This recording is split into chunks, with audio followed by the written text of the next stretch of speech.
Baik, sekarang bagaimana menjelaskan tentang iradah kita di hadapan iradah Allah? Itulah kasab, agar seorang hamba itu punya tanggung jawab. Jangan sampai mengatakan semuanya Allah, ini kan dari Allah. Ini ada sampai hari ini pun, kalau ada santri begitu jawabannya juga nggak susah sih. Ada orang misalnya, kenapa kamu melanggar? Ini mulai belajar akidah tapi sesat. Ustadz, ini kan dari Allah Ustadz. Oh ya ya, baik, kasih palu, skol jidatnya. Loh, kenapa Ustadz mukul saya? Ini dari Allah. Oh gitu ya, sama dari Allah. Gampang kalau urusan itu. Cuman kita pengen membangun akidah yang benar. Iradah, Allah berkehendak, lalu kita pun berkehendak. Tapi ingat, kehendak kita tidak akan bertentangan dengan kehendak Allah. Baru kehendak kita akan terwujud kalau kehendak kita sesuai dengan kehendak Allah. Kehendak kita akan terwujud kalau sesuai dengan kehendak Allah. Tapi kita harus sadar dulu bahwasanya kadang kehendak ini dicabut oleh Allah. Kadang kehendak kita dicabut oleh Allah loh ya.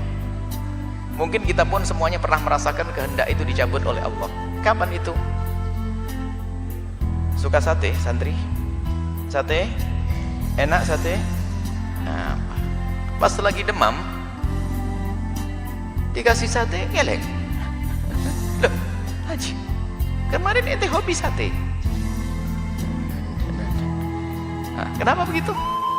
Kehendaknya sudah dicabut oleh Allah. Terserah sebabnya, demam atau ini bukan nggak penting. Yang penting tiba-tiba Allah mencabut kemauan.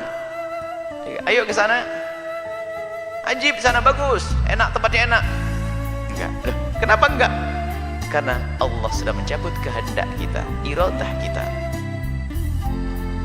Nah sekarang bagaimana iradah kita disambung dengan iradah Allah? Apakah kita punya iradah yang terbebas, bukan iradah Allah? Nah ini syirik, keluar dari iman nanti. Iradah Allah, iradah kita sangat erat dengan iradah Allah. Bagaimana memahami tentang iradah ini? Nah, ini dibahas oleh ulama dari masa ke masa dengan perdebatan yang panjang sekali. Sampai Syekh Muhammad Said Ramadan Al-Buti itu mengarang suatu kitab tebal, Al-Insanu Musayyar Am-Mukhayyar. Orang itu musayyar. Musayyar itu maksudnya nggak bisa berbuat apa-apa seperti Jabriyah, atau mukhayyar boleh berbuat sesuai dengan kehendaknya. Mukhayyar boleh ikhtiar.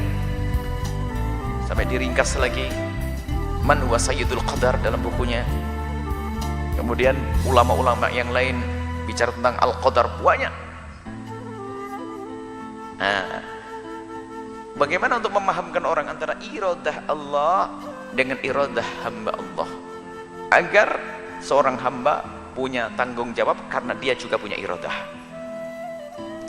Yang tidak bisa dipungkiri, kita punya iradah kok, ya enggak? Cuman hubungan iradah kita dengan iradah Allah itu bagaimana?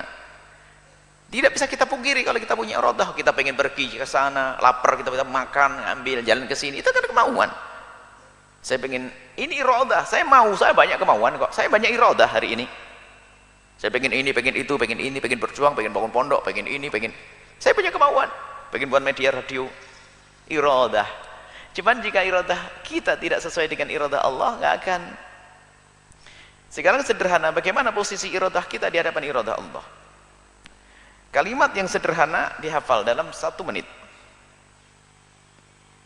Bagaimana iradah kita? Iradah kita dari iradah Allah. Bunyinya begini. Allah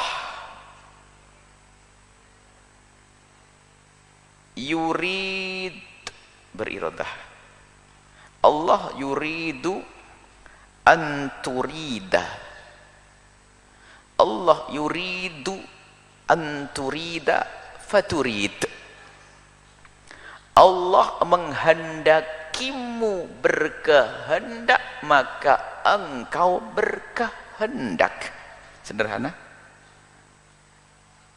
Allah menghendakimu, jadi engkau berkehendak karena dikehendaki oleh Allah, maka engkau berkehendak dengan kehendakmu itu.